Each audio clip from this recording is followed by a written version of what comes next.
Prince Harry has recognized the work of a transgender children's charity at a Buckingham Palace reception. Susie Green, CEO of Mermaids, met members of the royal family at an event to recognize her work on mental health with trans young people. The royal event was held to acknowledge the contribution of those working in the mental health sector in the UK. Susie Green says she told Prince Harry of the work Mermaids does to advocate for and support transgender children and their families. So impressed was the fifth in line to the throne that he called the charity's work amazing during their exchange, she told Pink News. Our CEO is at Buckingham Palace today to be recognized by the royal family for her outstanding work supporting trans kids, their families. pic.twitter.com 2T9PD5DO5H, Mermaids at Mermaids.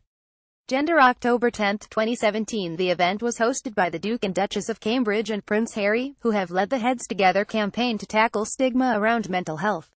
It was also the Duchess of Cambridge's first public appearance since the announcement of her third pregnancy. Formed in 1995 as a support group, Mermaids works to raise awareness about gender issues amongst professionals and the general public, campaigning for the recognition of gender dysphoria in young people and lobbying for improvements in professional services.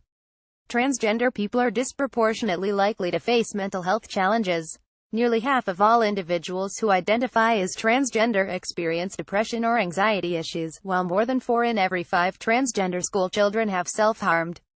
Nearly half of trans children have considered suicide, according to Stonewall. Speaking to Pink News ahead of the ceremony, Susie Green said following a rough few days of media mayhem, "It is a huge honor to be invited to represent Mermaids and all the work we do at Buckingham Palace today. Kate, Will and Harry have made their commitment to mental health very clear, and although gender dysphoria is not a mental illness, unfortunately, due to massive prejudice and ignorance, discrimination is still rife and young people and their families are suffering because of this." Being recognized by the royal family is a huge boost to Mermaids, and the dedicated team of volunteers, staff and trustees that make our work possible.